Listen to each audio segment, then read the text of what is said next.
Hello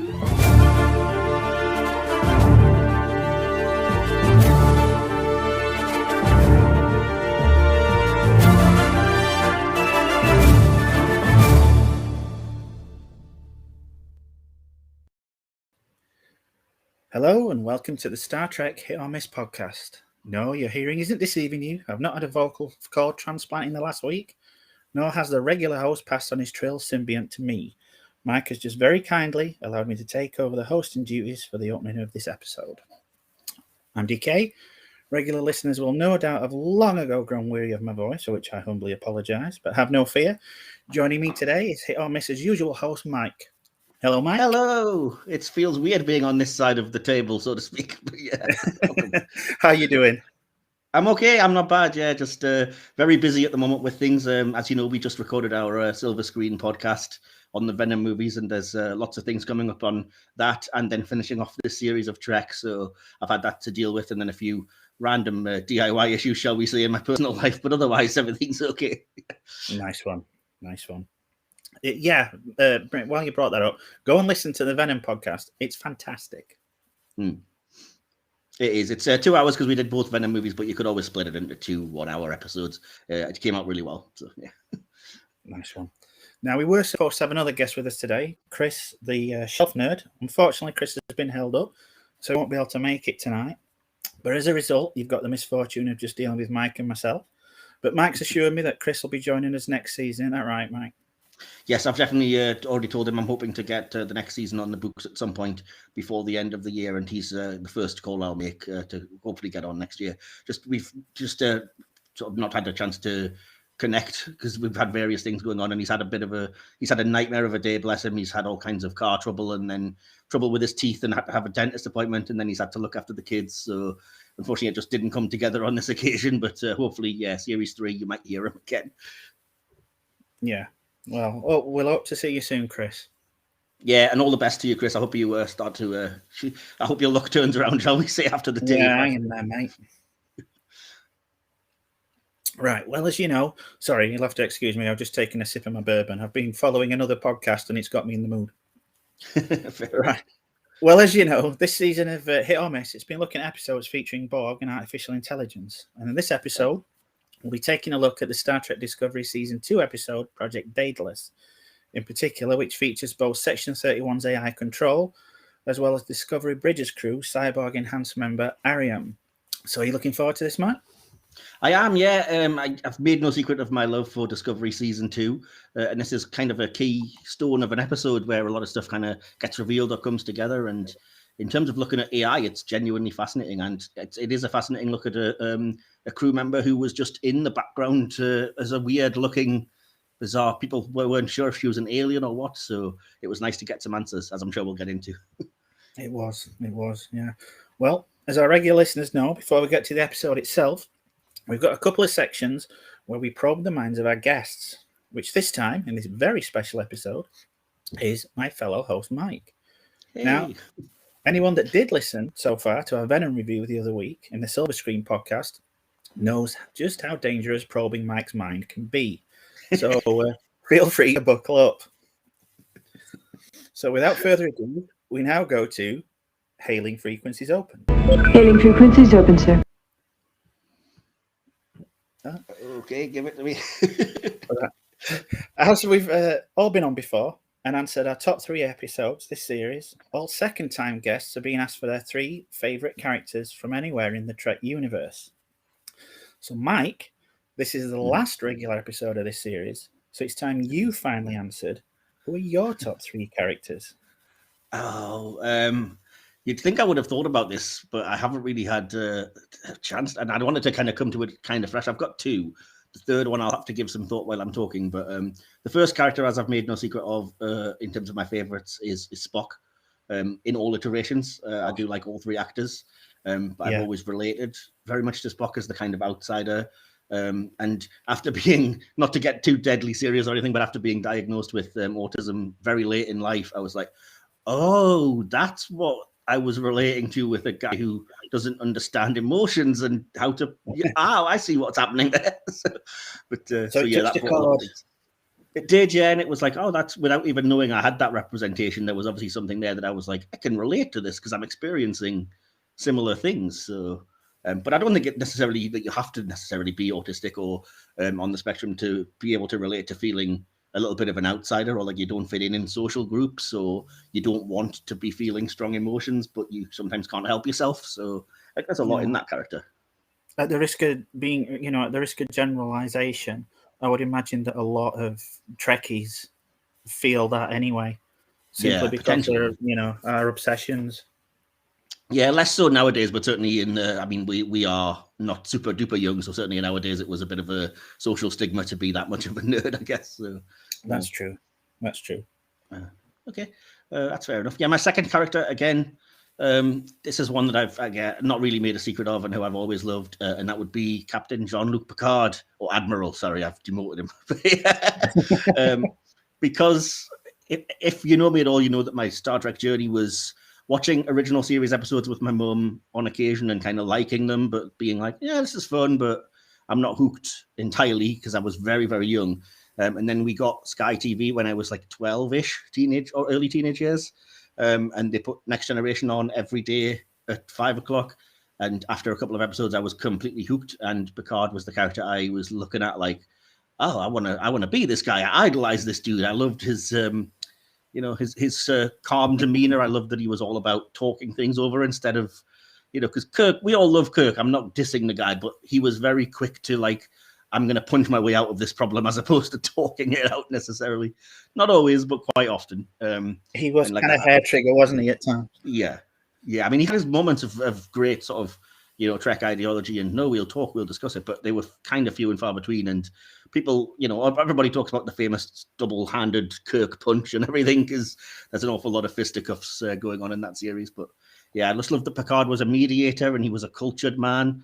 And like I said, I think there might have been a degree of like looking up to him almost like a father figure in that weird kind of way. Because for a character who started out like hating kids, he was very imitatable and very much like a role model, I guess, in that way, which again, they make fun of in, the Captain Picard Day in, is it the Pegasus episode?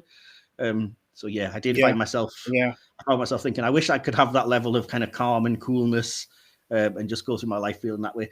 And I will say I had a dip in my love for the character at the end of Picard season 1 because of what happened, because I didn't love that plot line. And I was like, oh, that's a shame, because that's just kind of, I don't know if I'll still say that I love this character, but we're now halfway through series 2 and I'm back on board exactly as I was, because he's the same man entirely, isn't he? So, without getting into spoilers, and I've loved the entirety of everything he's done in these first 5 episodes of series 2 of Picard, which we're up to as of time of recording. I've been like, yeah, I can, whoever it is that's writing this season seems to be understanding. And I think Patrick Stewart is bringing his own experiences to that character. And even though some people have complained about various things that have been added or seem to have been added to the character's backstory, it's all stuff that I really relate to and respond to. Again, I don't want to say too much in case there's spoilers for some people, but yeah, I like what they're doing with explaining why Picard might necessarily be the way he is. And I don't just mean the English accent. So yeah, definitely Picard would be my number 2. I'm not as caught up on the episodes as you are, as we discussed earlier, but apart from a throwaway line, I don't think they've even referred to the events of the first series. No, there's been a couple of throwaway lines about it, so that they've proved that, including one line where I think Rios was basically making fun of how ludicrous the plot is in one of the recent episodes, and I was like, oh, okay, I see, you know what you did. Yeah. But no, nice. I'm liking series 2 of Picard a lot more than series 1, and hopefully, fingers crossed, it sticks the landing, because it could go. I'm at a weird point where it could go absolutely either way, and it won't make the first 5 episodes terrible, but it will kind of sully them a bit if the resolution and the answers aren't as good as the build-up. So fingers crossed. Yeah, nice one. And your third character? This is where it gets tough, because I don't know. Well, so far you've got 2 for 2 with my favourite characters. Oh, okay, fair enough. If you remember, when you asked me, one of them was Picard and one of them was Spock. So unless you're going to go with Fontaine for number 3, I am not. I'd be tempted to go with Reg Barkley because he's very relatable to any nerd. Because as I mentioned last week, if anyone's listened to the episode with Janie, he's basically just a guy who got too caught up watching Star Trek, and lost himself in that world. But again, as I mentioned last week, I don't want to associate myself with that actor's real world politics. So I'd rather not, if that's all the same. Oh, I don't know anything about Dwight Yeah, Schultz. neither did Janie. She wasn't very happy to have learned, but I was like, yeah, no, he's not a great dude, unfortunately. Oh. But, yeah, so always disappointing when something like that happens. Yeah, it is. It's disappointing. Well, as I say, I mean, it doesn't have to sully the character, but I'm just very much like, yeah. And as I said, a lot of it's just like, at a certain point, does it become a parody of like the, basement dwelling Trekkie nerd? And it's like, all right, you've pushed it a bit far now. By the time they had him in Voyager, like doing the same thing and stuff, I was like, all right, come on, character growth is a thing. Yeah. So he would come close, but what I'm actually this is potentially going to be way out of left field, but the character I'm actually going to choose is Saru for my third favorite character, because I remember really loving, especially in series 2 of Discovery, but I loved the fact that his arc was basically overcoming fear and being afraid all the time and overly cautious. And again, as somebody who suffers from anxiety, I saw the kind of metaphor and the allegory there of like having to grow beyond that in order to grow as a person. And then obviously in that case, it was a lot more literal of like, I went to Vaharai and it turns out you can survive losing your fear glands or whatever, and, which was a cool story within itself. But I just related to like, it speaks to, you'll always be afraid unless you can eventually one day sort of stand up for yourself, know that you're okay, push through, and then become a stronger person for it, which I liked. And plus, Doug Jones is just a fantastic actor. So again, there's a little bit of like, oh man, I wish I had the kind of charm and coolness and frankly talent as an actor that guy has. He's also a really nice guy. I don't know if you ever interacted with him on Twitter, but he's so down to earth. He's such a great ambassador for the show. He is for everything, absolutely, because there's also a degree of the fact that I don't know if he's loves these things that he works on, but he certainly has worked on things from like being the Silver Surfer to starring in Del Toro movies to being in an episode of Buffy. So it's like that guy's just chased everything I love around his career. So, I remember when he was called Cheese on Falling Skies, and he was like one of the highlights of that entire series. Oh wow, I never watched that, but yeah, that's fair enough. So yeah, that, and like I said, I can't really get into the other reason because again, it's going to be spoilers for the people who haven't been fortunate enough to watch Discovery season 4. But he gets a plotline in season 4 of Discovery, which was at times painfully relatable to me. Yeah, and that's all I'll say about that. Yeah, it was a very, very nice and very well-deserved plotline, though. I did enjoy that. Yeah, absolutely. Plus, I almost wept when he got promoted to captain because I thought it was fully deserved, and I was like, "Yay, Captain Saru!" Awesome. So he's your number 3, yeah. Number 3, yeah. So yeah, I've just realised I did not intentionally not pick any women or people of color in case anybody cancels me. But yeah, it just turns out that's my 3: Spock, Picard, and Saru, I guess. That's nothing to worry about, mate. Yeah. If I had to, by the way, just for curiosity's sake, Sylvia Tilly's also very close, except that she veers a little bit too far into ridiculousness because I relate to that nervous, I'm just happy to be here, which is why I've also said I relate to Boimler on Lower Decks, but not enough to put them in my top 3. Yeah. Really, man? Oh, yeah, seriously. Boimler just annoys the shit out of me. Oh, he's exactly who I would be. I've said it before, and I'll probably say it again. I'd love to think I would be Riker or Picard if I was in Starfleet, but truthfully, I'd be Boimler all day. I'd be like, I just want to love being here and progress, but I keep putting my foot in it, and I'm doing the best I can. See, the thing is, I more relate to Mariner.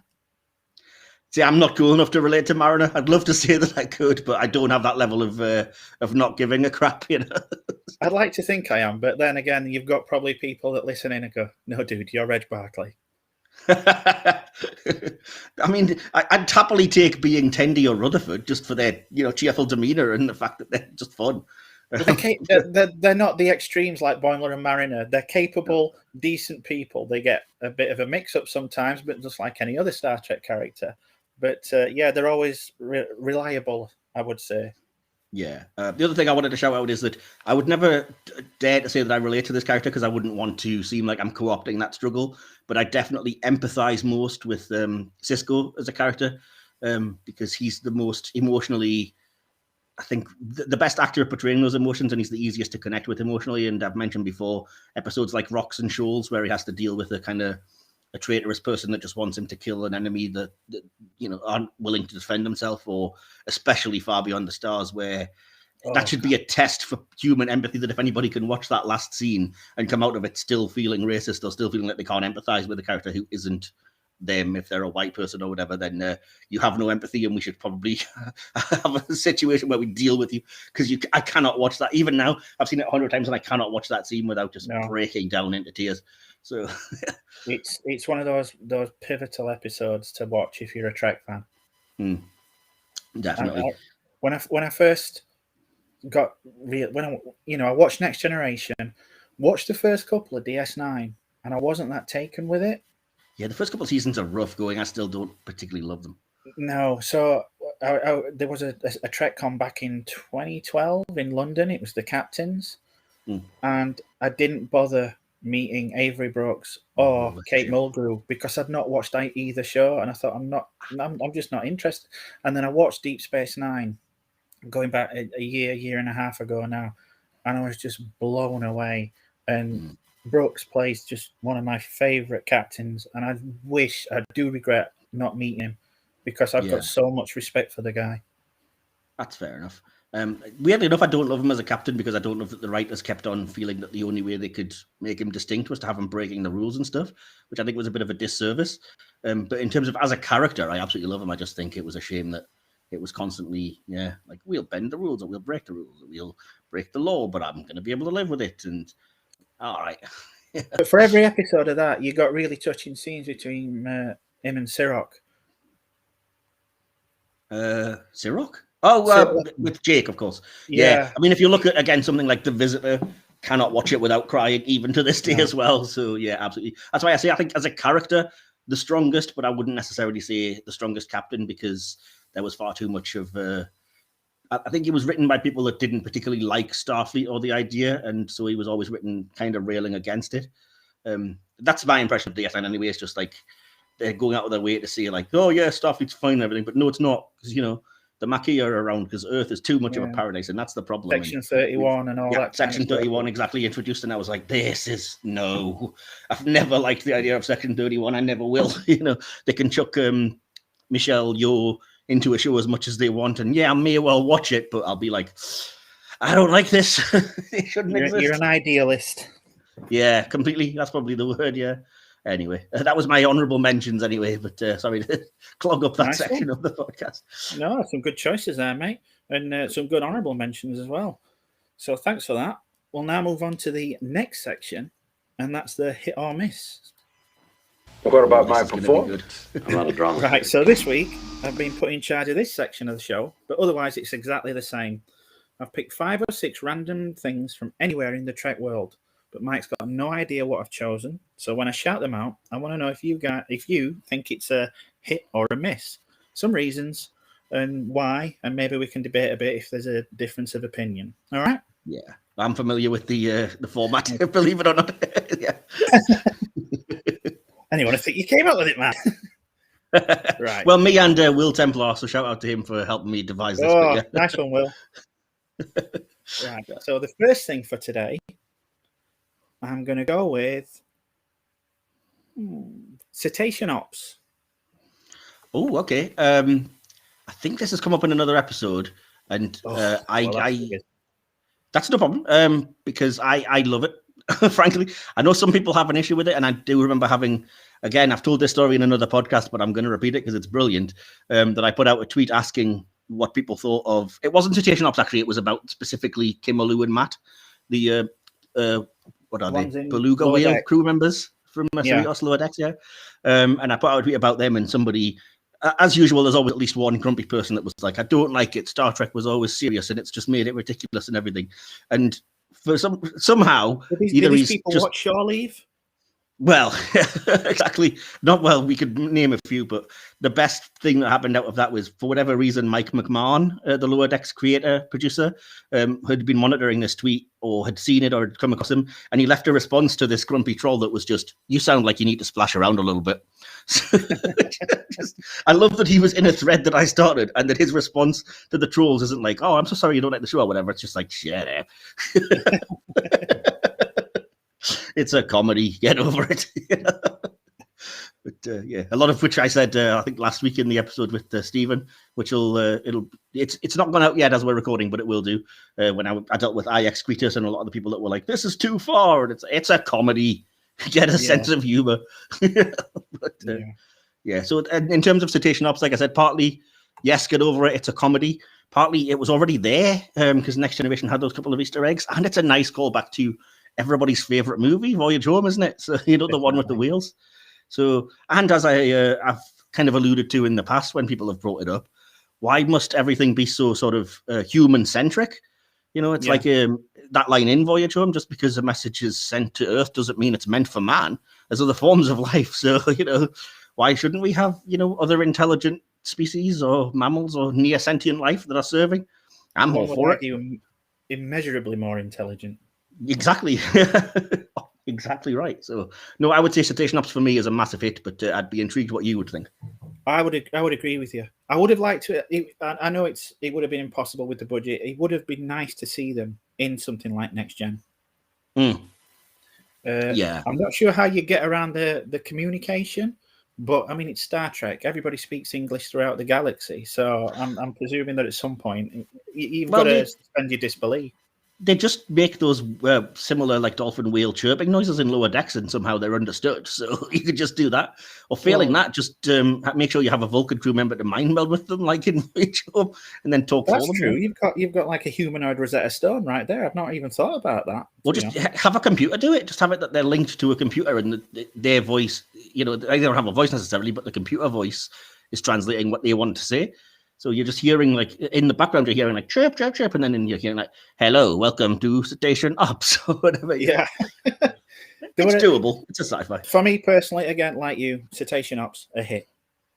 Awesome. Yeah, cool.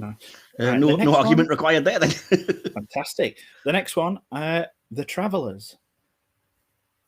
Oh, that's a tough one for me. I'm going to have to say miss on that one. I wasn't expecting to necessarily do that, but yeah, I'm not a huge fan of ill-defined, we can just do it and it's virtually magic and we're not going to necessarily explain it kind of thing. I think my mileage varies with that. There's sometimes that it really works. Like I love the Q, or even like Trelane in the original series, to an extent, or even when like Kess was said to be like a special case among her people and she evolved into this other life form or whatever and propelled Voyager 10,000 years. I was like, all right, okay.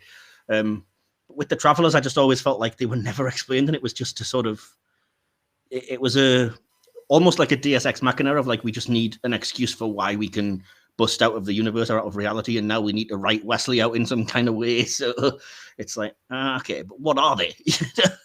Yeah, it does go into them a little more within the Trek novels. I don't know if you ever bothered with them. But I probably haven't read them, but yeah, I would understand that would be a good place for a character that's underdeveloped to maybe develop them a bit further. But I'd have to know which ones to read because I'm not a huge reader of those. Yeah, I don't mind them. For me, I'd kind of give them a hit because I rank them alongside things like Guardian of Forever. They're there. They serve a purpose. You don't get that much explanation, but I like that about certain things, and I think the Traveller sits in that comfortable little bracket for me. Yeah, I don't know why there is certain things that I'm okay with, but not so much the Traveller. But I just think that episode, I can't really remember. It's been a long time since I've seen certainly early Next Generation, and as you say, when he turns up in season 7, it's literally a cameo. It's like, oh, you've grown, Wesley. Let's go wander the cosmos as light beings. I don't even know, Yeah. At that point, I was just thankful that Wesley was going. So for that alone, I would have given him a hit straight away. Well, Even then, he turns up at Troy and Riker's wedding in Nemesis with not a word about it, just in the background. No explanation as to. They really just flubbed every single aspect of that movie, I think. Yeah, exactly. Yeah, they had Guinan in there for a non-speaking cameo as well. It's nonsense. Yeah, they had them there. You didn't have to go into what they'd been up to, but it would have been nice just to see them, if for a bit of fan service. But in the case of Wesley, it was even more annoying because he's in Starfleet uniform. And I was like, his entire plot line was that he found out that wasn't for him. And then you've effectively off-screen went, I'll change my mind, actually, take us back and make us human again. I'll just pop back to the academy. Yeah. What was that about? To be honest, it's one of the least biggest flubs in that movie. Yeah. But yeah, there's a bit of me that's like, this is the symptomatic thing about The Traveller is because things are so vaguely unexplained and nothing's dealt with as in terms of like, does it matter? Plus, when you've got a character that's as OP as that, you leave yourself thinking, then why are you letting the crew ever be in like danger or die or anything? Like, it's just like, I can do anything, but not always. At least in the case of Q, it's like, well, he's immoral and a bit of a jerk at times. So it's like, he's not going to be like, no, I'll protect you always, all the time. That's the trouble, because you do tend to think, all right, where were you guys when Wolf 359 went on? Exactly, yeah. And it's like, but you've spent all your time watching this one little freaking annoying character that nobody likes, Wesley Crusher. It's like, where were you when Tasha Yar died, dude? Yeah, that's fair enough. I don't know. I kind of just think maybe they're just above that, and it's not that they don't care as such. And I think that's a bit how the books portray them. They're just kind of above it all, and what's supposed to happen is supposed to happen. Where Wesley plays into that plan, I don't know. I don't think. Again, there's probably a really good way that you could write them, but it's just the way that they were written, especially in the one, like I said, that sticks in the mind is Where No One Has Gone Before, where it was just very much like, he just can do it because we need a reason, an excuse to get to this distant galaxy and a way to get back, so he just can. Yeah. Well, give us something. That's a difference of opinion on that one. I go for a tentative hit, and you're a miss on the. I'm not spitting venom at the character or anything. It's just like I think they weren't very well developed as a version of that thing, and other things have been done better. Maybe they could have been elaborated on to a point where you would have been more accepting of them. Yeah, just a little bit more explanation and a bit more of a character, other than just I am magic and can do anything. Fair enough. The next one is an episode. Okay. Move Along Home. Oh, you just dropped that on us, didn't you? I did warn you. This is one where, despite what the internet will tell you, in that it's a Marmite episode and you love it or you hate it, I'm pretty much bang in the middle. I have no strong feelings one way or the other with this one. I was like, yeah, it's a bit of a fun romp in that spirit of those early things you get in every Trek series where they're just finding their feet, and you're always going to get daft little episodes that are trying something, and I respect it for that. It's not going to win any Hugo Awards for science fiction or anything, but it was fun, and it was a bit of a romp. But at the same time, there's better episodes for that as well. So I would say probably very soft hit, because I didn't find it like egregiously bad or horrendous or anything. When I first watched it, I was shocked at the Twitter response by some people that are like, I hate it, it's one of the worst things Trek's ever done. I was like, when I first watched it, I think I was probably thinking, well, it's at least one of the most entertaining episodes of, let's be honest, a pretty piss poor season. Because for 90% of season one, I just found myself bored. So I think I was just glad that it was doing something like that episode and Clueless.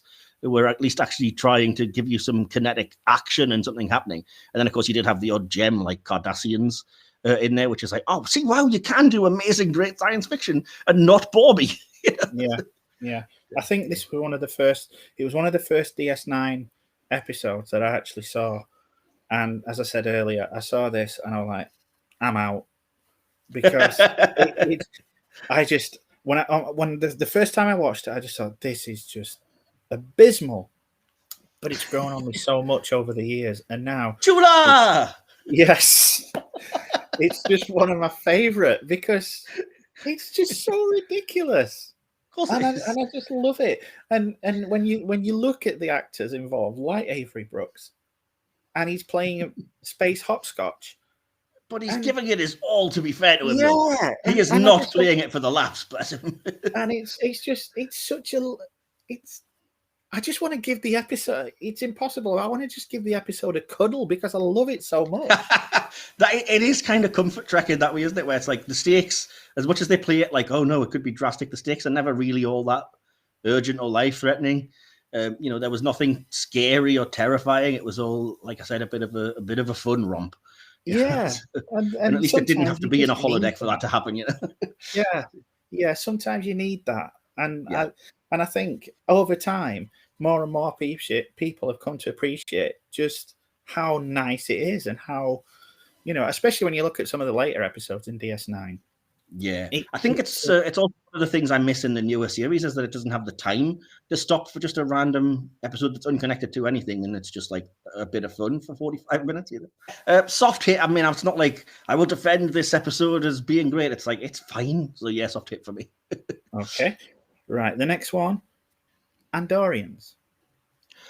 Oh, I think I like Andorians a lot. I think they're a massive hit. I will say that this hit is brought to you by the sponsorship of Mr. Jeffrey Combs, who almost single-handedly makes that species a hit. Definitely. Because it's all about Shran, isn't it? Oh, gosh, yeah. To be fair... The biggest problem with Enterprise not continuing is not having him as a regular. Oh, I know that they were going to make him a regular bridge officer. It's like, that fifth season, the fact that they would have upgraded the ship to look more sort of TOS Enterprise, and they would have had Shran on every episode, and we were robbed. Yeah, as I was saying, though, I did, to be fair, it's not all just Shran. I remember liking the design even in the original series, because I watched them kind of with my mum just as comfort food, I guess, when I was really young. And it was one of the times they actually had a really outlandish alien design. It wasn't just like stick on some ears, or even the Klingons were just like put on a little bit of shoe polish and give them bushy eyebrows. So with the Andorians, I was like, this looks alien. It's got white hair, completely blue antennae, and it looks really cool. So I liked the design in TOS, and then they didn't really feature, beyond that. It was always just a kind of like, oh, this is an intriguing backgroundish design. And then, as I said, Enterprise was just like, I'll take that baton and we will run with it. So it became so much more interesting. Do you remember the holodeck version on Next Generation? The really weird, like, miscolored one from The Offspring. And they had him with a forehead like the leader from Hulk. And it was green for no reason at all. Yeah. To the point there's still debate about, like, is that a lighting thing? Did they just get it wrong? What's going on? Yeah, I remember seeing that, and I went, that's not an Andorian. Get out. No, it really isn't. Andorian, it's a hit, yes? Yeah, I love the Andorians. I think Enterprise did enough to develop them brilliantly, and I'll never forget the absolute punch to the air moment of the end of season 3 when the Kumari, the Andorian ship, actually comes in and rescues the Enterprise, and you have that cocky, like, now you owe me one. Yes. I don't love the constant usage of pink skins when there's clearly a black man piloting the ship who must have felt uncomfortable literally every week.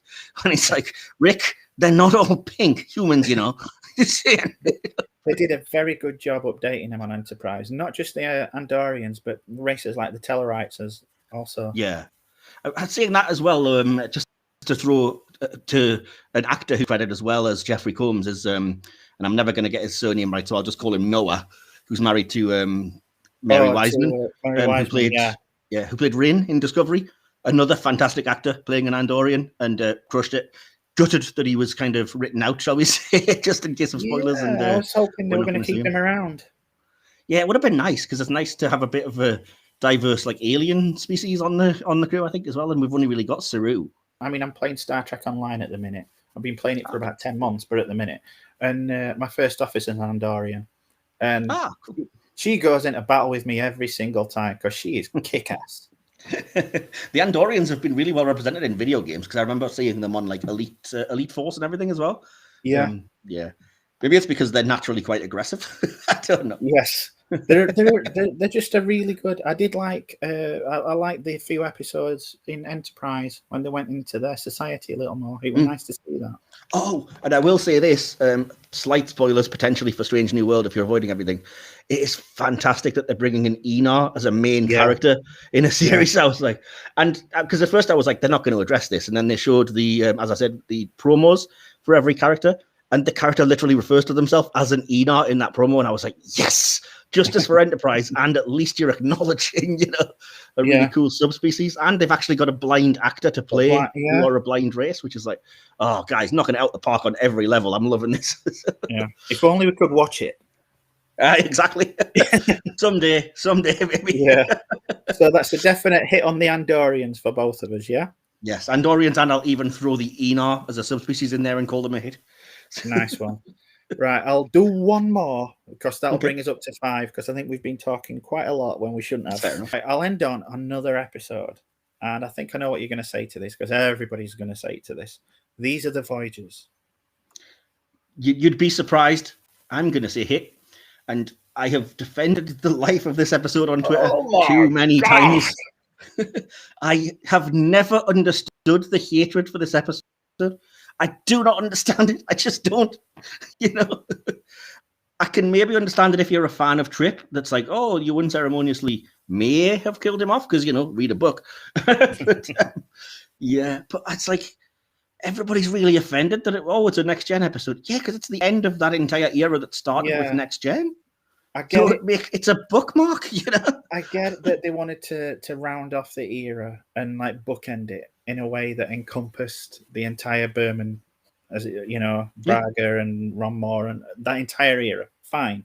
Yeah. I just think it didn't serve the cast of the show very well.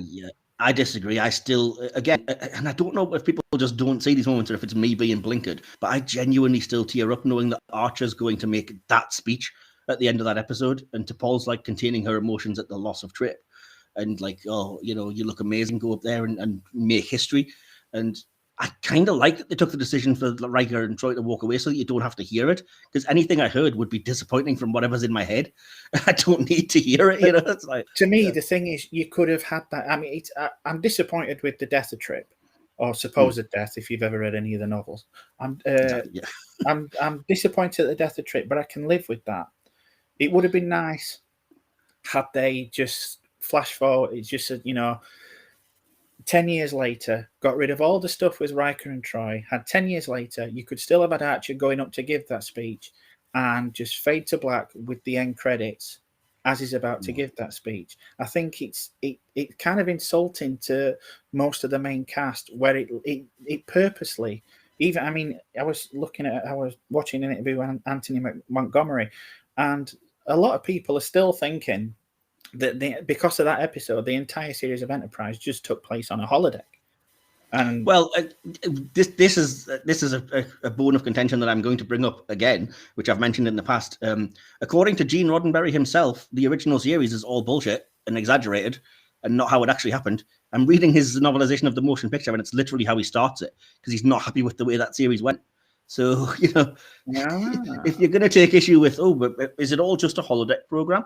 If you want it to be, you don't have to be, though. But if the creator of the show is like, that thing that started everything, it's all bullshit. It's massively exaggerated. Like, again, believe what you want. Again, I'm not overly. I don't subscribe to the holodeck thing, and everybody's got their own interpretation of things. I just think that. I was gutted. I've always championed Enterprise. I was absolutely gutted when it was cancelled. Oh, I love it, yeah. But I just don't like the fact that after 4 seasons, they were unceremoniously cancelled, and then in the very last episode, the focus isn't even on them per se. It's on two characters at that point. I probably don't a lot, but I would get annoying at my countering, but I'm going to do it anyway and say that the characters' names are not the title of the show, and the episode is very deliberately titled, These Are the Voyages. So, of course, it brought in another Enterprise to emphasize the lineage of it and the importance of it. I think that's a good choice to make, personally. You know what I mean? It's like, because even if they cut out the Riker and Troy stuff, I would still personally prefer that you have that end montage of like... Oh, no, don't get me wrong. I like that, where it's going from the Enterprise to the original Enterprise to the Next Gen. I like that. Yeah. Love it, yeah. But I just think that I think the Riker and Troy things are very intrusive. I like it because, again, the people that claim the entire series must therefore be a holodeck have not watched the episode, because the whole point is, and it's a good through line, it's well written, is that it's Riker trying to see the relationship between another captain and first officer, and in this case, like Archer and Trip, and in Trip's last moments of life, what they were to each other, and it gives Trip and Archer and Enterprise as a series the importance that is what changed Riker's mind in the Pegasus. So if anything, it really elevates those characters. I think we're gonna have to disagree on that one. I love Enterprise and I love the characters, and I just thought they were incredibly shortchanged in that last episode for the sake of Riker and Troy, which, in my opinion, had their time to shine. They'd had their character development, and you're not going to get much more character development for a caster in the final episode. But it just would have been nice, I don't know, to deal with them alone. Yeah, I think it's charitable to claim that you would have gotten anything from, let's be honest, a writing staff that had only ever been interested in 3 characters on that cast anyway. So yeah, well, that's it's fair. not like you're suddenly going to be like, it's the last episode, let's suddenly write fantastic material for Hoshi and Travis and characters that we've ignored for 4 years. It's like, that's probably the problem I had. It's just like, anything where it's just not all Hoshi. I'm just not interested. I get that the issue that they have and a lot of the actors have, which is like, it's our show and we're almost pushed to being guest stars. And I'm like, I understand your point of view, but having said that, if it wasn't like the last ever episode or a finale, there's episodes of Voyager like that and nobody hates them. People don't come out of Pathfinder going, well, the Voyager crew were guest stars in a Barclay and Troy episode. So I think it's just because it was the final episode. If you'd have had that episode midway through a season, it would have been much more accepted. One of the things, though, is that, like I said, you're either going to like that decision or you don't. And because I'm such a fan of Next Gen, I do like the fact that it was full circle and it was a bookmarking of like, this isn't just the end of Enterprise. If you want there to be an end of Enterprise, you can't find a nicer ending than the end of Terra Prime. That's there for you. Enjoy. But yeah, that's why I think it was just it was kind of unnecessary for me. But as I say, we'll just have to agree to disagree on that one. Oh, I'm sure I'll be in the minority. People are going to savage me for saying this, but I've never had a problem with it. If we all like the same thing, life would be incredibly boring. I will quickly say as well that on the subject of the trip thing, even if you're not like, because books aren't canon and whatever else, if you don't have the Blu-rays of Enterprise, there's a round table with the producers and the cast, and they ask Berman and Braga, if you did get a season 5, what was the plan? And Connor Trenier speaks up and was like, well, I'd be shafted. And they were like, no, it's science fiction. We'd find a way to bring you back. And I was like, there you go. He's not dead. Clearly, they didn't want to do that. Fair enough. I mean, look at Harry Kim. How many times did he die? Exactly, yeah. And I was like, even they didn't want to do that decision. So presumably it was somebody at the network or whatever that handed down, like, kill somebody. It's got to be stakes. But even they were like, if we came back, we'd bring him back. So it's not like even that bad decision's like, just ignore it. Yeah. It would be nice. It would be nice. Now that, I mean, obviously it's been much more accepted into the Trek universe with references in Discovery and things like that. Strange New Worlds has an Enoch character. It would be nice. I mean, while the cast still kind of resembled the way they did back in, when it were filming, it would be nice to do some kind of filming. Absolutely, I'm with you. I'd still love to see that crew. I agree with you 100%, but I would also say it just because time passes by doesn't necessarily exclude it. You could always make it animated. I'd watch the crap out of an animated Romulan War miniseries with that cast.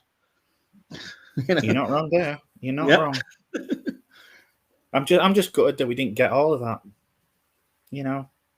Absolutely gutted. I know. I'm the same. I think it should never have been cancelled for whatever reason it was, and it was as it was absolutely finding its feet and becoming, the show it should always have been. I guess we'll leave that one at there. So, right, that was pretty good stuff. But now we've got past those sections. I think I'll hand the reins back to you for this next section. So, thank you for allowing me to host. And over to you. No problem. Baby steps. We'll get you hosting a full episode at some point when the series comes back, I'm sure. Because I already had made all the notes and everything for the episode.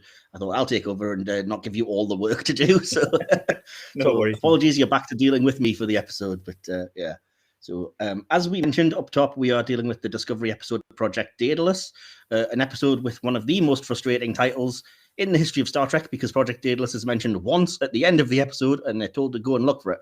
The episode has absolutely nothing to do with Project Daedalus, which bugs me no end. But never mind.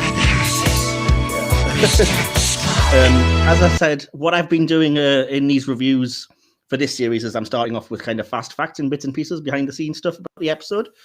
So I have a couple of literally just 2 things here. The first of which is that this episode is directed by none other than Jonathan Frakes, who you might know as Commander Riker, of course, or Captain Riker or the director of Star Trek First Contact, whatever. But he wasn't initially planned to be the director of this episode, but there was a production delay caused by the well-documented firing of the original executive producers, which caused a delay in the actual episodes being made, and an extra episode was added to the season as well. So it all shuffled around that Frakes was basically landed with this episode. I never knew that. Yeah, random but true facts. And I think there's a lot of Frakes flashiness, but I'll mention that when we get into the bulk of the review, because I'm like, I can tell this is Frakes. Now that I've seen the director credit, and I'm like, yeah, there's a lot of he's not interested in static one shots. There's some kinetic camera work going on here. But, yeah. Fast fact number 2 is something that's always fascinated me, and it is, if you don't know this, I'm still just, this is like a conspiracy theory or something, and I don't know the answer, and I'd love to know. As with the rest of the second season, Airiam in this episode is played by the actress Hannah Cheeseman, who also obviously gets to appear as the human version of the character prior to obtaining whatever cybernetics saved her life. Cheeseman did not originate the role. She took over the role in series 2 from Sarah Mittich, who played Airiam in season 1. Why she took over the role has never been disclosed, but it proved quite fortuitous for Sarah Mittich, because Airiam is obviously killed off in this episode. However, Mittich was given the role of Lieutenant Nilsson, the blonde human officer who will ironically take over Airiam's station, and who still serves on Discovery, the ship and show, to this day. So I was like, what happened there? It's so weird that she was recast into a role that survived, and her original role was given to somebody else. I wonder if she got a petitioning at that point to be a cast member without the makeup. Well, that's what ultimately happened. Yeah. The only thing I can think is that maybe she had a reaction to the makeup that they weren't aware of in the first season, because that has happened. Like the reason they have 3 actresses who played Zial is because the first, at least one, had like massive allergic reactions to the Cardassian Bajoran makeup. And I was like, maybe it was the makeup that had a reaction. And so, but if so, like I said, that worked out incredibly well for her, considering her original character was killed off and now she's still there as of the end of season 4. Yeah. But yeah, it's one of those fascinating behind the scenes stories that I'm like, I really want to know. I know it's nosy, but I want to know why the actress was switched between season 1 and 2. But you could always ask her. I don't get an answer. She's there on Twitter. Indeed, but yeah. Also, I will point out that Hannah Cheeseman, who did play Airiam, has returned to play another human version of Airiam in the episodes Terra Firma in season 3.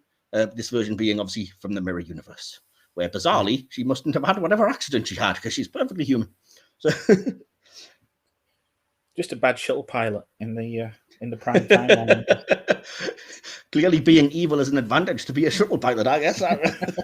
Did you have anything you wanted to make known about the episode before we get into the bulk of it? Any sort of first impressions that you had going in, or information about it?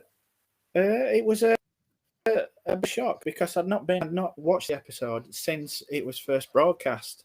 And, while doing the research and looking at my notes, I thought, I'm going to be clever here. I'm going to look up the, get a good term of the of Daedalus. And then, like you said, it's just referred to in one line. I thought, well, thanks for that discovery. But yeah, it surprised me just how much of the episode and season 2, to be honest, I'd just completely forgotten about. Oh, that's weird. See, I'm the opposite. I loved season 2 so much because, I don't know, for some reason it comes together for me a lot better than the others as one continuous story without feeling like it's dragged out. And because it is such a love letter to people like me that are just like, oh, I can get over the visual canon, but, it better still reference.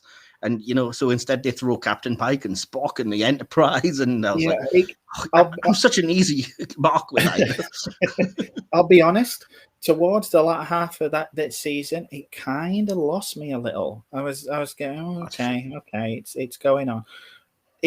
Watching this episode, pretty much from the opening scenes, kind of spurred me to go and watch the entire season again, because I remember not liking this episode that much on first broadcast, and I watched it this time, and I just sat there at the end going, the hell is wrong with you?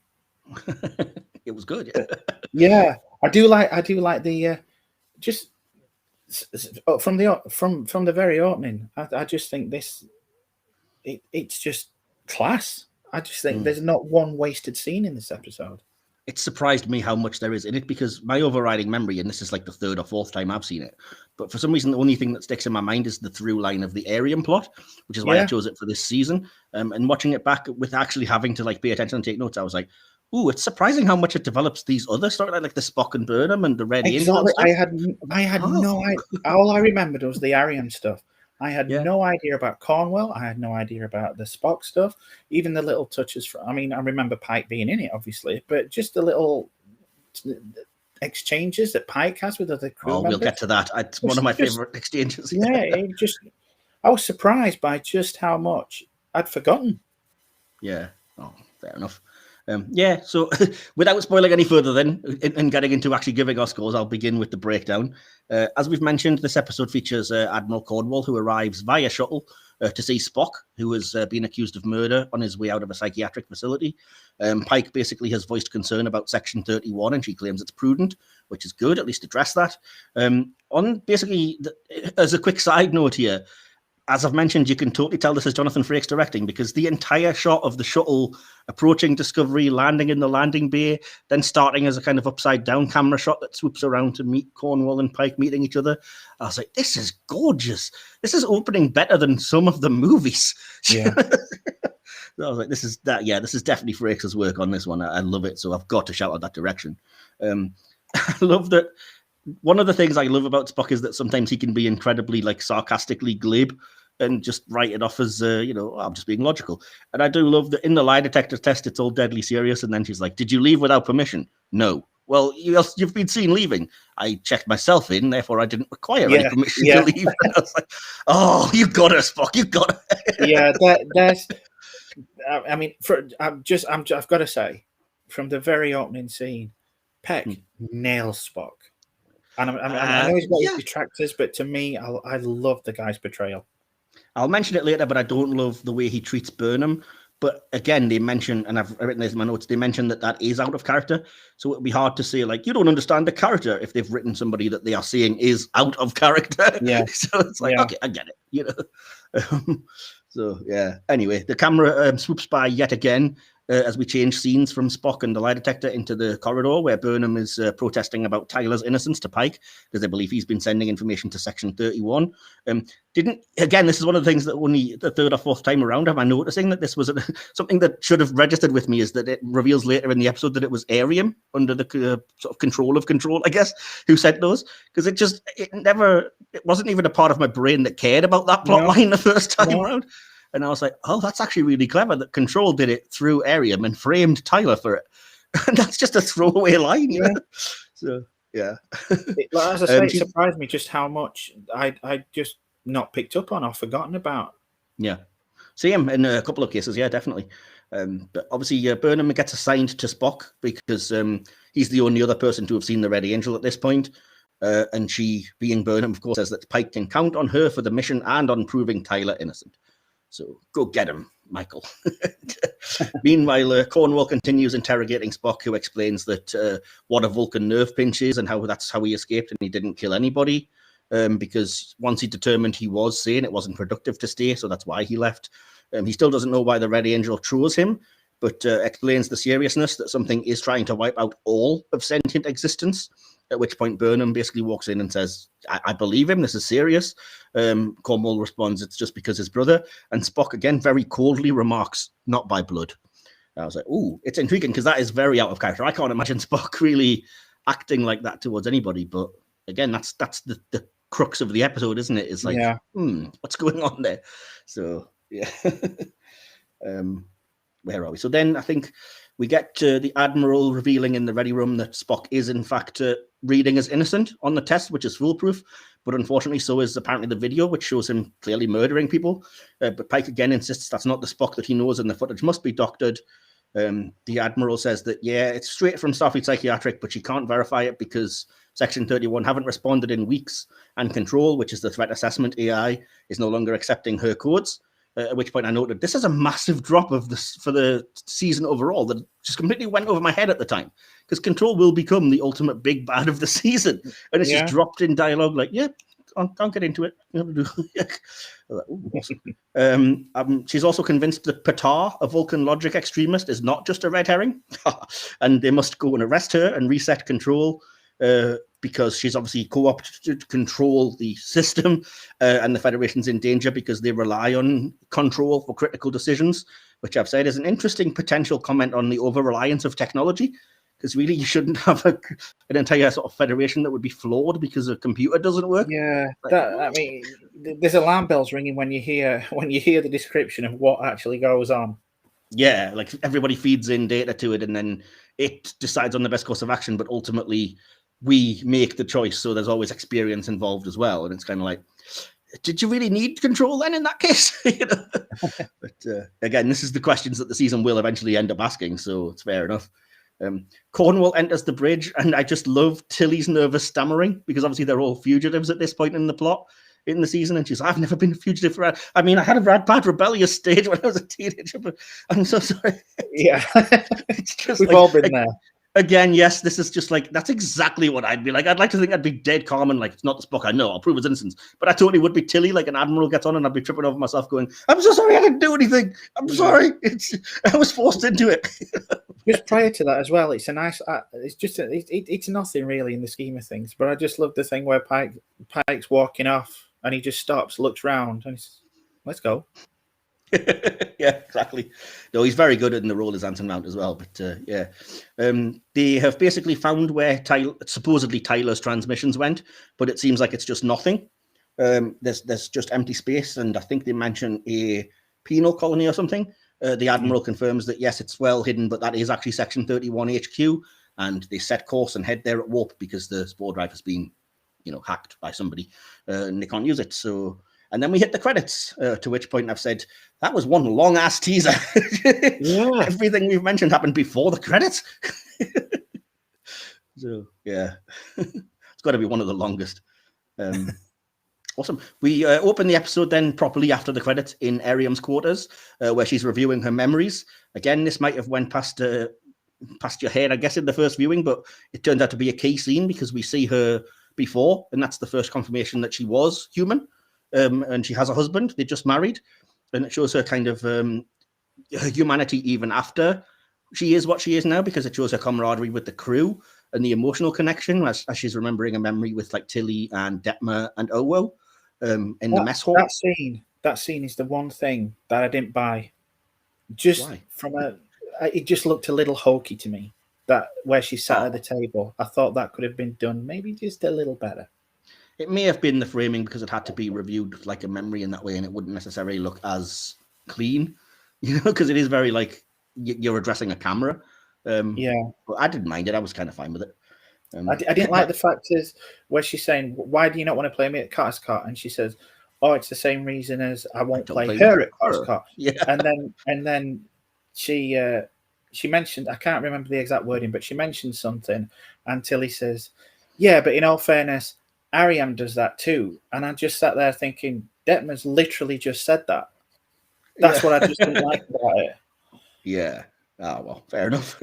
Maybe it's went a bit too far, but at least they are trying to, as I said, give character development. But I have made a note that, yes, this level of character development can signal only one thing.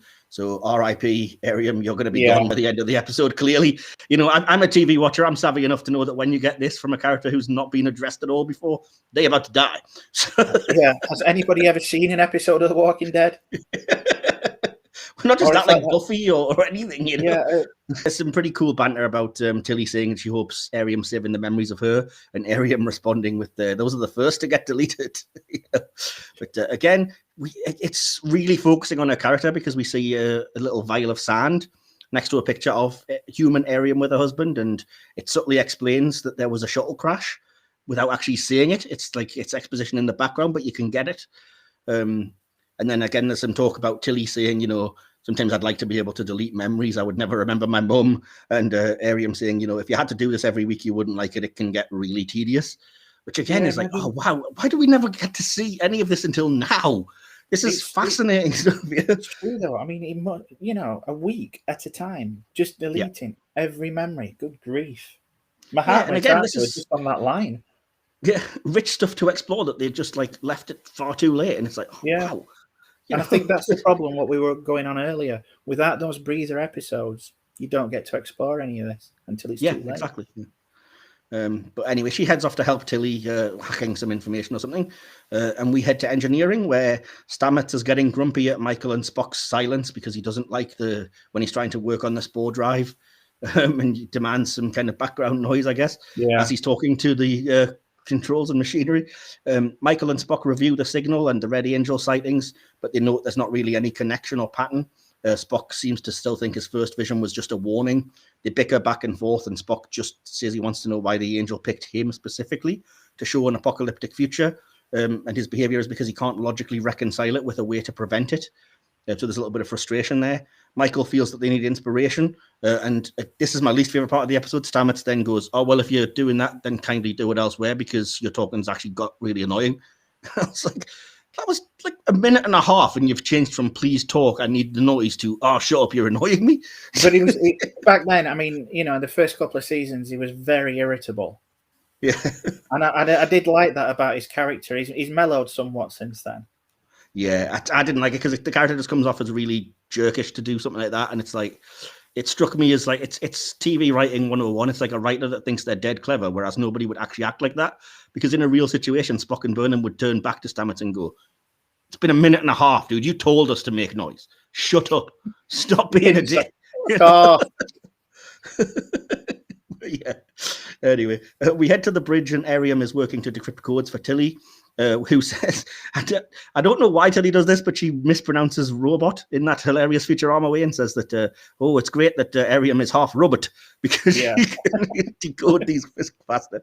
Airiam responds that she prefers cybernetically enhanced, and Detmer exclaims, "3 cheers for cybernetics," which has always confused me because is that implying that Detmer's implant is cybernetic in some way? It doesn't seem to be. I was under the impression that it was because of the result of the battle at the binary stars thing, and that obviously she'd had some lumps taken out of her.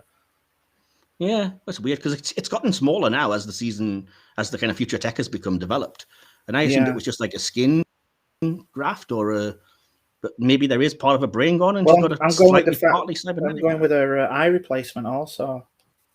Yeah, the eye could have been, I guess, blown out as well. That does look well. So yeah, maybe cybernetic eye is what she's referring to. That's fair enough. I didn't think of that.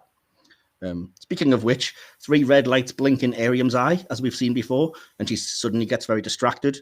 I like this because, as I've mentioned in previous reviews, I like it when the audience has privileged knowledge and we get to be more savvy than the characters, and we can kind of lord it over, like, "Oh, pay attention, guys, something's going on. I know." Yeah, they arrive at Section 31 HQ, and it's heavily fortified. It seems to be guarded by a lot of light flare. So presumably J.J. Abrams was once in command here. Yeah, I noticed that. It really was ridiculous in that one scene. I was like, what is going on? Yeah. Anyway, they are shocked to find that there are mines guarding it because the Federation does not use mines. This is really a bit of a tangent, but I did notice, for some reason, I came across one of these I hate everything new Trek guys on YouTube, and one of his arguments was just the Federation does use mines. They mined the wormhole in DS9 and stuff, so you don't know what you're writing. And I'm like, is it a continuity error, or is it just that they didn't used to use mines? How many years apart are Discovery and DS9 at this point? Yeah, exactly. But either way, it's proven wrong. Oh no, it is ridiculous nitpicking. But I just wanted to mention it because I was like, really? Anyway, Cornwall points out that the Federation still doesn't because they weren't built by the Federation, and Pike uses the brilliant line, "That's a distinction without a difference." Cornwall counters that they were facing Klingons with cloaking devices, which brings up one of my biggest freaking issues with Discovery Season 1. We're all just forgetting that the first appearance of a cloaking device was Balance of Terror. Whatever. Mm-hmm. Enterprise did the same thing, to be fair, but it just still bugs the crap out of me. Fair enough, yeah. Where was I? And then, as I say, Cornwall points out, sometimes in war, the terrible choice is the only choice. Pike brilliantly insists that giving up their values in the name of security is to lose the war in advance. He asks if the reason the Enterprise was sidelined was because the Admiral knew that he wouldn't stand for this kind of crap, having previously had it revealed that the Enterprise was sent off on another mission and not involved in the war. The Admiral says that no, the reason the Enterprise was supposedly sidelined was that if the Federation lost the war, the best of Starfleet would survive. And as this conversation proves, that is Pike. So kindly get off my ass. Yeah, I thought that was a really good scene. It's my favorite. Yeah, I love it. I love that it exemplifies what Pike and the Enterprise are, even at this kind of era where people complain about like, oh, it's all war and the Federation being dark and stuff. And I'm like, doesn't necessarily mean that the Enterprise and your hero's ship is, though. And that this kind of basically saves that ship from that level of fate by saying, you are the best of us. We want to all learn from you. So, let's get on with it. This scene, I have so many feelings about, but they're all contradictory because it's basically they're in Burnham and Tilly's quarters, and Spock is just nothing but rude. He points out that it's amazing that Michael has such a lack of expression because her half of the room is so Spartan compared to Tilly's. She finds the 3D chess set, and he's just incredulous. But she insists it's like a reaffirmation of logic, if that's what he's struggling with. They argue, and Spock just continues to be a bit of a jerk, but agrees to play. And I'm like, I don't love this. I don't get what they're saying, about this. I like this scene. It's not Spock. I mean, obviously, yeah, he is out of character, but I think it's incredibly well written. I don't know if I would say that. That's the thing. I love the dialogue. It's not the character that but the dialogue and the way they both play it. To me, it stands out, and I think that's a good one for me in. Pretty much most of the scenes in this episode stand out. Yeah, I would agree with you on most cases, but for some reason this one just left me behind because I was just kind of struggling to keep up. Like, what's being said? Am I just not understanding the subtext, or what is going on here? But yeah, and as I said, the fact that it's one of my favorite characters, as I pointed out, who's acting so out of character, and I'm like, you better give me a dang good reason why Spock is acting so completely different, But anyway, Airiam is reviewing files from the sphere we encountered earlier in the season when Narn enters, another of my favorite characters. And Airiam starts suspiciously questioning her about, like, oh, your Barzan, that device you need to breathe. Yeah. I might use this information later. But yeah. Clunky, but fine, I guess. And then the lights flicker in her eyes again, and she heads off. And Nan wisely is really suspicious and follows her. And I'm like, dang, a Starfleet security officer who's actually competent? What are the odds? Yeah, she's really good in this. I like the where she's just keeping her in a vision all the time. I like that too. Yep. She's really good. And as I said, the fact that we're seeing a security officer who's like, I've got this, don't you worry. Yes. As opposed to a lot of the time it would just be like, well, I could never have seen it coming, Captain.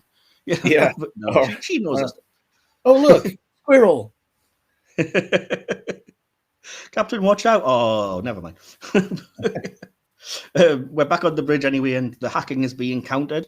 But it's weird because control isn't meant to be AI as such. They say it's meant to be more of a just basic computer, I guess. Airiam is beginning to, I think, suspect herself. So there's actually a really nice scene where she says, I'm going to work on this, Tilly, but stand right by my side and do not move.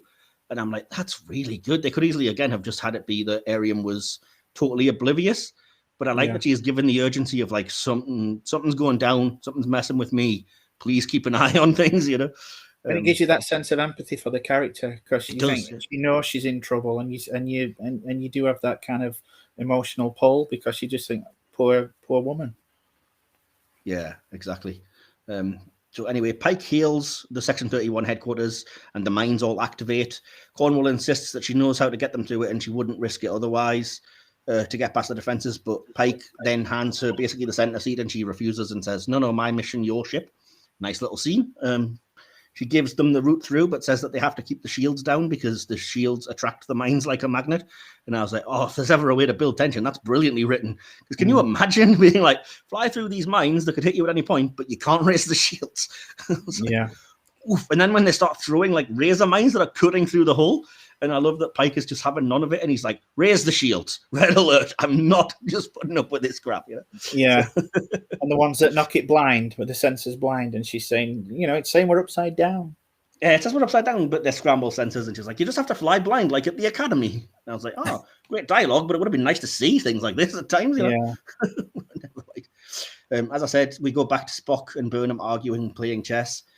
And it's interesting. It's weird how they do like zoom ins to the pieces and Dutch angles. So it's supposed to be like, I guess, uncomfortable because he's acting very erratic. And she basically questions his behavior, brings up Sarek, and he, says, he's clearly got a frosty relationship with Sarek still at this point. He criticizes Burnham constantly and how she shoulders every burden alone and she'll never basically grow till she stops doing that, which I've noticed was an actual common criticism of the show. And I was wondering if that was something the Discovery writers were like, we were going to write this into an episode. And I was like, because there is kind of a point there. She does rather do that, although it does eventually get proven. Yeah. She just feels like she's got to save the universe at all times. Yeah, exactly. I mean, it does. Unfortunately, the writing does then validate her by being like, you are the most important person to all of this. But yeah, it can get annoying. So she basically tells Spock wisely to stop taking the anger out on her, which I'm glad she does, because I would have certainly said that. And then asks Spock if he feels like he's failed as a Vulcan or a human, which is very biting and to the point. She wants to know why he's angry. And he basically starts snapping back with all her personal private stuff that gets to the core, like, oh, clearly you could have fought the Klingons and it's your fault that your parents were watching that phenomena, and you could have, a little girl fighting a troop of Klingons would clearly have made a difference. And I was like, oh, that's so weird. Yeah. But when she tells him to stop and questions his anger, he basically says that he likes being angry, maybe, and he's expressing emotion for the first time. He just likes it, so he smashes the chessboard and storms off. And I'm like, what is happening in this scene? I do not get it. I still don't. Like, you see, I like it. It gave me flashbacks to the scene in original series where he beats the crap out of that monitor. I don't recall that. Or if I do, I think. That was because of an outside influence, though. It was the virus or something. It wasn't just him. But he's always every now and again had to struggle with his emotions, and at this point, you're looking at a character that's, a much earlier version of the one that we grew up with. So yeah, I do like that. I like that. As I said, it fits in with the character as we understand it, because we know that, like in the cage, he's laughing and smiling, and he's less chosen the Vulcan way of life. So him saying he enjoys expressing emotion is an interesting thing to explore. I just don't think the season really does all that much. But yeah, anyway. Again, bit of brilliant Frakes direction as he focuses on all the scattered pieces, and we do a little blurry fade to the next scene, where we are on the bridge. And as I've said, it's yellow alert first, but then blade mines are thrown at them and navigational sensors are confused. So the shields get put up and everything. Pike says it's not a game, and then Michael gets triggered to think back to chess and says maybe it is. A computer would anticipate your obvious moves, evasive maneuvers and such, but if you introduce randomness and chaos, it would confuse it. So again, they trust Detmer to fly blind. And Airiam is clearly being possessed and tells Tilly to leave and help, despite the previous order, which Tilly does. But again, as we mentioned, Narn is still watching, given the side eye. So at least she's not completely free, And Airiam appears to be downloading something. So she sends the signal and the mines veer off and deactivate. And I'm like, this is very suspicious. And I like that it's written in as like, why would they let us later on? Like, why would they let us come through and beam? But nobody on the Enterprise, on the Discovery seems to be thinking, oh, why did they give up? They're all just like, phew, wow, we did it. And I'm like, why would you think that? But they do kind of get a little bit of an answer, because they've been thoroughly damaged. But then Admiral Patar, I see it in inverted commas, appears on the screen insisting that they're fugitives and they're ordered to come back by Starfleet Command itself, and they'll be arrested by treason. But Corman insists they have to be firm and reset control. So they form a landing party. And Saru is originally chosen, but decides that he's onto something, so he wants to stay behind and defers his position to Burnham, as if to prove that, we've got to have her involved. But never mind. So close. Yeah, exactly. But never mind. Then this is the next scene I actually do really like, and it's basically we're in engineering, and it's between Spock and Stamets, who I think help each other with their problems in a really nice, like, emotional scene, because each is examining the wrong thinking of the other. Like Spock saying, oh, I'm not special, why would the Red Angel choose me? To which Stamets is like, you are special. There's he points out there's been other half-humans, and he's like, yeah, but you are unique in the response that you have to that or whatever, and you can be special. And then Spock helps him with relationship advice in exchange and tells Stamets, I saw Culber moving out, but I think you're thinking it's because of you, when in actual fact, it's more about how he feels about himself after the whole, being killed and coming back to life situation. Yeah. And I like that, because I think it represents both of the best of those characters, and why I like both of them when they are both acting in character the way I prefer. So, yeah. Anyway, Burnham, Narn, and Airiam basically form an away team and beam to the station in EV suits. with Narn having offered to keep an eye on Airiam, which again was good. They find blood and a bunch of bodies, including Patar, which reveals they've been speaking with holograms. And this is when Pike realizes they're actually up against the system itself. Again, throwaway line, massively key. Tilly is panicked because she notes that Airiam downloaded all of her memories into Discovery, and they wonder why Control would let them beam aboard, which deduces that it wants something, and it obviously is whatever is now uploaded into Airiam's head. Before I go any further, I will say, I was convinced this was how they hadn't killed off Airiam, because as far as I'm aware, aren't all her memories still technically in Discovery? So they could just like upload them to any other body at this stage. That is but true. They do nothing with that. Yeah. Do you know? I never thought of that. Yeah. Mamma mia! It's the way that it specifically highlights. Oh, she's downloaded all of her memories, and she wouldn't do that. They're too precious to her. And I'm like, Okay. I do like the fact as well that they actually had Tilly notice. Yes, of course. Yeah. It would have been so easy to just have her completely ignorant to it, but it showed that she's a bright member of the crew. Yes, definitely, and because she is capable despite her kind of foibles. So completely. Where was I? Anyway, they decide to contact Burnham and Narn only on a private channel, and tell Stamets that he better have the spore drive ready because they're gonna need to be using it soon. As realization's dawning. I did think it was lucky that when they contacted Narn and Burnham, Airiam was luckily not there. Yeah, exactly. Because who are you talking to? Yeah. Yeah, that did strike me when they initially said open a channel but only to them on private, and I'm like, how does that work? They've got to talk back. Yeah. Yeah. Anyway, so, it turns out to be pointless anyway, and it's all kind of perfunctory because as they're getting this message, Airiam's eyes flash yet again, and she springs into action. She fires her phaser and starts ripping out one of Narn's breathing apparatuses, which is a really good scene. I love the music is very tense in this scene, and again, being Frakes, the direction's very kinetic, and the fight choreography is very good. There's not a lot I can say about it because it is just basically like fighting for a good solid minute and a half, 2 minutes.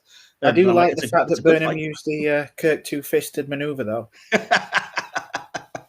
I thought, yes. Ooh, that's subtle, nice. But yeah. Very good.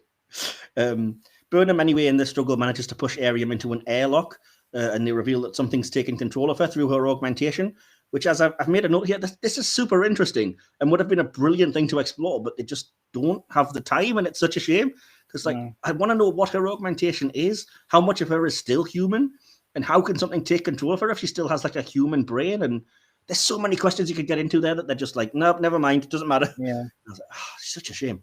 But anyway, they reveal she sent the previous transmissions and Tyler is innocent. She has downloaded thousands of years worth of sphere data on various types of artificial intelligence, which again is what we're here to discuss. And Burnham realizes that this was Control's goal, to evolve into a sentient conscious life form and eradicate all life by using the information that the probe gathered on AI. And this is what we're shown in Spock's vision. So again, this is the season fantastically forming and sort of showing you where we're going with this. Burnham tries to delete the things that she's uploaded, but Airiam is fighting basically to override the airlock doors. A desperate Tilly opens comms to Airiam and starts trying to trigger her emotions by sending various memories of her time with the crew. I love this. I love that Tilly is, she's not only proactive, she's like, the only solution to this is going to be emotional. I can't hack my way around it, so I'm going to try to awaken. Again, it's fascinating. Can you awaken the human, the woman in there? And what kind of stories could you do with that? But again, such a shame we're not interested to do that. But Airiam seems to snap out of it, but she sounds panicked. Control have control of her motor functions, but she is able to speak now. She was only able to send 25% of the data, but Control wants her to finish. Again, it's a nice explanation, but very throwaway, but explains, I think, why Control suddenly becomes a little bit more powerful for the rest of the season. She insists that Burnham has to flush her out of the airlock, and Burnham refuses against the protests of Airiam, and then Spock, Stamets, Pike, all actually ordering her to do it. Again, this line, I don't know if everything is because of you, Airiam says to Burnham, and I'm like, isn't it always? Way to keep that Messiah complex going. Exactly, yeah. Just proving Spock right, why don't you? But again, I'm fine with it. I'm not boycotting the show or anything over it. It just gets frustrating when it's written so on the nose. But yeah, Airiam tells the crew that she loves them and to find Project Daedalus. Hey, DiCaprio meme at the last possible second. He said it. And I love this scene. I love that the way Frakes frames it is that the outer door opens and Airiam is blown out into space, and then the camera gradually cuts along, and I'm like, there's no way Burnham did that. She was wussing right out, and it cuts and shows you Nan having just like held up manually her breathing device and made the tough call, and I'm like, oh, that is brilliant. I love that. I love the direction. I love the writing choice of like, look, we admit it, Burnham would never have done it because she's far too like emotional and whatever, but Nan is competent and knows what has to be done. And I love that Nan is the one that does that because it's her job. And I was convinced again watching this, I was like, she's going to be a pariah for the rest of the season. I hate this because I like that character, and she was doing exactly what she should have done. And I was pleasantly surprised at the start of the next episode when they're like, no, we completely agree with what you did. You had to do it, and you saved me the horrible task. So like, good job. And I'm like, wow, actual common sense. Yeah. But anyway. Moving back to that, then Airiam drifts away and starts reliving the favorite memory that Tilly had sent her, which is her and Stephen, her husband, on the beach. And she hears her very own words as the final thing she hears, which is, but we're coming home. And she shuts down as there's a critical failure. At which point I cry because that's very emotional and brilliant. Going back to what you said about all the memories are still in Discovery. What I didn't like about that is that earlier on in Discovery, we've seen that when people are outside the ship, they can still be beamed aboard. Why could they not have done that with Airiam and just kept her in some kind of stasis until they figured out what was wrong? That is a good question. I'm sure there's a good answer, but I don't know it. I'm guessing because they do say something about like they couldn't, I don't know, maybe Control wouldn't allow them because presumably they weren't allowed to just beam straight from the station because they could have done that then. When she's in the airlock, they could have been like, well, just beam her out. Yeah, that's what I'm thinking. I thought, this is all going a bit... It would have just been nice to have it addressed. Yeah, definitely. I'm going to look that up now because that will bug me. So thanks for that. So I'm going to be forced to look that up now and be like, oh, yeah, why didn't he just... Anyway. Well, you gave me the memories in Discovery, so... yeah. I mean, not all, because as we saw that Tilly basically gave her back the memories of them in the mess hall and of her with her husband, but she'd have other memories. But this comes down to... aspect, actually, because I'm wondering if Zora, which is obviously what Control wanted for itself, I wonder if Zora has any aspect of Airiam in her. That might explain why Zora is a bit special and sentient, actually. Yeah. That's fascinating. Okay, I kind of want them to explore that now a little bit. Yeah, I hope they do. But I get the kind of feeling that Zora's now been kind of glossed over. So yeah, that concludes the episode. Before we get into sort of favorite things, did you have any other thoughts or feelings you wanted to make known? Yeah, it's the whole briefness of Airiam's time in the spotlight, and it kind of is a detriment to the show on the whole. Yeah, because then it leads you to suspect how things are going to go later on, like in season 3 when Detmer starts acting strange. And you just think, oh, God, is she the next one for the chopping block? So just moving on then into the next bit, because we haven't really dealt with it yet. When it comes to Project Daedalus, we want to know, obviously, this season I'm doing this, what is your favourite character, moment, and line from the episode? And I'll obviously answer the same thing. So we'll start off with who was your favourite character in this episode, DK? I was very tempted to go Spock, but I'm not gonna because he is out of character. Even though I think Ethan Peck did a fantastic job this episode, I'm going to have to go with Nan because I just think she's just badass. I was not expecting that. Yeah. I, again, like I was saying earlier, I love the little scenes he kept showing on the bridge where she's just tucked away watching Airiam all the time. This is a character that's pretty much at the top of the game. She knows what's going on before anybody else does, really. Yeah, completely. I'm shocked because I actually said the exact same thing, and I wasn't expecting it to be a popular consensus. I said there's so many choices. I might have went for Pike under other circumstances, or even Airiam, but I also picked Nan because it's refreshing to see somebody competent and doing what had to be done, even though it was kind of ugly. And the show let her show Burnham up. They let her embarrass the lead of the series as like, yo, sometimes stuff has to get done, honey. So I was like, yeah, okay, I respect that, And again, a lesser kind of actor than Sonequa might have been like, no, I'm going to be the one that does the hero moment at the end, But it was nice to have the reality of that moment, so I like that. Yeah, What's your favorite? I think it's a miss that they don't have her as a regular. Yeah, I know. I really wished. Well, she was when they came back for like 2 episodes, and then they wrote her out, which is devastating. But yeah, definitely a miss. That actress and that character are great, Rachel Anshiro. She's kind of taken my Hoshi spot for number one crush. Bring on then. What was your favorite moment in Project Daedalus then? It's a tough one because there are so many good scenes on that, and it is a choice between the one on the bridge with Cornwall and Pike, which I do like, but I am gonna stick to my guns and say the chess match in Burnham's quarters. Okay, fair enough. It's that it's just the implication of what would have happened had the Federation fallen, and that gives me a bad vibe. So as much as it's out of character in that scene, I love the interplay between Sonequa and Ethan in that scene. Yeah, that's fair enough. Yeah, I'm of the same mind. I almost wanted to go with the Pike and Cornwall scene, but I didn't for a reason that'll become clear in a minute.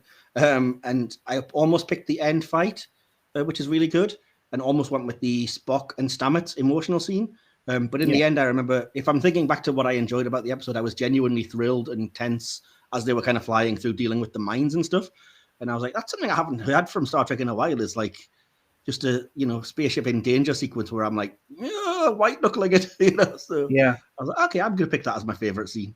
So that's fair enough. Yeah. And what was your favorite line from the episode then? There's two, and I'm unsure which one to go with. Pick both. I did like the one where she says, "Perhaps you're defending him because you're his sister," and he says, "Not by blood." It's very cold, but I do like the way it was delivered. But I think my favourite one, because I'm of that frame of mind, is Stamets, where he does say, "Can one of you say something, please? I don't like to listen to myself talk when I've got an audience." Yeah, exactly. Yeah. That's exactly how I feel. That's fair enough. I can understand how that would be relatable for sure. Awesome. My favorite line, and again, when something's really profound, I like to write it out in full to give it its dues. And my favorite line, as a surprise to nobody, was, "You sat out the war because if we'd lost to the Klingons, we wanted the best of Starfleet to survive. And as this conversation makes clear, that was you and all you represent." Yeah, I love it. It's that kind of thing that helps make that scene. Definitely. And so speaking of that kind of thing, then the next section is, as regular viewers will know, my kind of middle finger to the haters and detractors who always claim that Star Trek has moved away from Gene's vision. And it's when we try to examine that kind of ideology, and I just call the section Gene's Vision. So with that in mind, DK, what did you pick up on this episode, that you think represents that kind of great Trek ideology that we perhaps mislabel as being Gene Roddenberry's vision? Well, you've just mentioned one of them, which is the Cornwall to Pike. But I'm also going to go with at the end, where it's not just all gung ho and fights and stuff, and Tilly tries to reach her through her emotions. Because at the end of it, that's the core of what Trek is. It's about people. Definitely, 100%. Yeah, I would agree with that. I more or less said the same, so I'm not going to repeat that and just say that the only other things I picked up on were that, again, the line "giving up our values is losing the war in advance" is a beautiful exemplification of that through Pike. And on a more sort of metaphorical level, I guess, it deals with people's faith in each other. So whether it's like Pike's faith in Spock, that wasn't him, or Burnham's faith that it wasn't Tyler that broke these rules or contacted Section 31. There's something about people that are willing to stand up for people and say that even despite evidence to the contrary, I have faith in this person. They like to say that it's not Gene's vision, but I think when you have certain characters that are surrounded by what you would term darkness, that's when the vision shines through all the more. Yeah, definitely. And those moments are there. Like I said, if you look at that exchange between Cornwall and Pike in particular, that's the one that kind of stands out. But then even, like I said, Stamets and Spock's conversation, the fact that they help each other both through their emotional issues. So then we usually finish up, as you know, with a conclusion and a score out of 5 Starfleet deltas. So did you want to go first, or would you rather I did for this one? You go first. You go first. That's very dangerous. I've just scrolled through, and I apologize. This is quite long. I hadn't realized, but I'll try and make it brief if I can. My conclusion was this is a thoroughly enjoyable episode in a season that I've made no secret of my love for. There's actual development in ongoing mysteries and a real sense of moving forward, but still time for some great character moments along the way.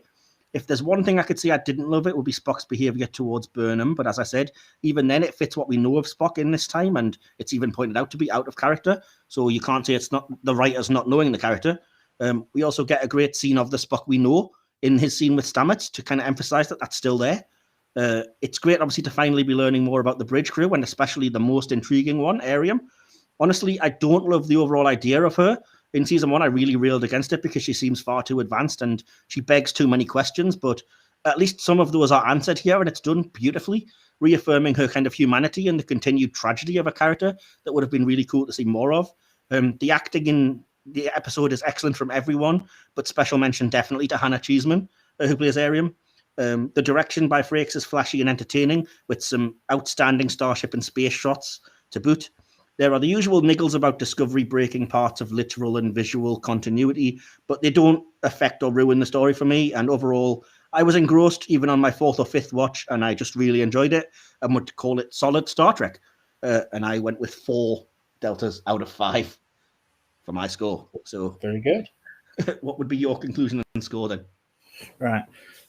Well, mine's, it's not an episode I was particularly looking forward to be honest. As I've said earlier, later episodes of season 2, it didn't leave me with the best first impression on original broadcast. However, it was a pleasant surprise to find that I found it much more gripping than I first gave it credit for. Moves at a brisk pace, zero filler, and moves from one well-written scene to another, especially with several standouts. The important focus of this episode, the AI, proves itself to be a formidable opponent, catching its organic adversaries off guard repeatedly, and genuinely comes across as a threat, being a step ahead of the crew all the way. The ending is to some extent an emotional one. However, the sudden focus on Airiam lets what could have been a much more emotional moment for the viewer, as bar a couple of glimpses here and there, the audience have virtually no attachment to the character before this episode. I understand the characters are attached and we're supposed to feel for their loss, but without a prior example of the closeness, and retcons in the episode itself, in my opinion, don't count, the emotional connection is lost. Next time, show, don't tell. It's that misfire, which at any other time may have not been so egregious, if not for the fact the entire episode's built around it, that lowers its score slightly for me. And I've got it 3.5 out of 5. Like I said, if we'd have had some prior Airiam development before this episode, it would have been a solid 4 at least, but it's just the whole Walking Dead, look, here's a background character, there goes a background character. Yeah, that's fair. I mean, that's not a bad score, and that is only half a point lower than what I gave it, and I was kind of singing praises, so yeah, that's not bad. So yeah, 3.5 out of 5, I would say, still a very, very respectable score, and that means, of course, that we are, if we have to work out an average for the overall podcast, we are saying that Project Daedalus from Discovery is a 3.75 out of 5. So, yeah, I mean, that's pretty good. You know what I mean? It's upper range, isn't it? So we're touching almost 4 out of 5 overall. So fantastic. Yeah, very good. So just to finish things off, then the last section we always do on these reviews is the audience interaction, where I put out like social media messages and ask for people's opinions on the episode.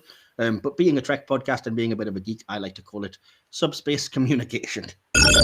Incoming transmission. So I did actually ask what people thought of this, but I didn't get a lot of responses. I don't know if it's just that people aren't really of a strong opinion one way or the other, but I did get 4 tweets about this, so I will read them out to be fair. The first is from @AlexJ Harmon, who says, I quite liked it. I just wish we'd had a chance to see far more from Airiam. I thought her character was brilliant. I think we'd all second that, absolutely. Yeah. Malcolm Wood @WoodMally19 just says, I can't watch it without tissues. I have something in my eye. Again, relatable in moments, I guess. Yeah. Simon Pittman @LibraryPlayer says, great episode. And even though I'd seen spoilers about its ending, it still took me by surprise, especially as we got to learn more about Airiam in the episode. So That's fair enough. And finally, Mario the Trek Dude at iCrow27 just says, I haven't seen them all, but I can say this is my favorite episode. It was shot so well. Kudos to the director. And I pointed out, because they weren't aware of it, that director was one Mr. Jonathan Frakes, to which they were like, okay, fair enough, that explains it. So that'll wrap things up with this then. And pretty well received episode all round. It seems that way, yeah. As I say, whether it was just the detractors weren't really commenting or whatever, but certainly there didn't seem to be any negative opinions other than the things we mentioned. We just wanted to see more of the background characters. So, well, in all fairness, the detractors never really show up, so I'll take that as a good sign. Exactly, yeah, absolutely. So, yeah, that concludes this, and it concludes the sort of regular episodic formats in terms of reviews of the podcast, because I am back for one more episode in this second series of the Borg and AI, but that episode will be a full episode dedicated to a movie review, where I'm joined by 3 guests for a veritable smorgasbord. Again, I will reveal who they are closer to the time, but myself and 3 other guests will all be reviewing Star Trek First Contact, because of course we are. It's the Borg season. We've mentioned it enough times. It's important. We have to talk about it. So, and that will serve as a crossover with the Silver Screen podcast as well. So you'll be able to catch that maybe a couple of days early on the Silver Screen channel, and then uncut later on the Trek channel. Again, thank you so much to DK for joining me as recurring co-host on this endeavor, and for taking the reins for the first half at least of this. You did a great job, man. So. Oh, cheers, man. No, it's very good, and I'm looking forward to more recordings with you and more work on this and on the Silver Screen podcast. So again, if you are interested in movies, myself and DK do have that other podcast, which is Silver Screen Podcast. You can type in Silver Screen Podcast on YouTube, but unfortunately there's a few called that. The actual YouTube URL is Marvel Man Mike, because it was my own personal one before I took it over. Or you can just go to @podcast_screen on Twitter and follow the link. That's if you're a cinephile or a movie fan. I do think we've got some great reviews up there, so I would recommend that if you are interested at all. And again, you can maybe watch the First Contact review early through there. This podcast is at HoM Trek or HoM Trek. Obviously, you know where to find us because you're here. And I personally am at Ian Mike Wilson on Twitter, and just my name all over the internet, wherever Michael Wilsons are sold. And yeah, what about you, DK? Did you want to plug anything or tell people where you are? I've just had an article put up that's on Trekkies.live. It's called Exploring the Faster Frontier, which I'm not sure if you're an old fogey like me, but it delves into the old Star Trek, the role-playing game from the 80s. Game, yeah. Awesome. And I can be reached on Twitter at AKA Starlord, because, like Mike, I'm a Marvel sucker also. Awesome. And again, if you contact either of the podcast Twitters, obviously that information will get to DK. I must pass on some information to you to get access to those as well. But awesome. So yeah, that's as I said, the last episodic Star Trek we'll be reviewing for this series. But do join us again for that last episode. Again, I think it'll be popular. First Contact's a fairly well regarded movie, so enjoy that. And in the meantime, remember, we are Starfleet. Live long and prosper. Live long and prosper.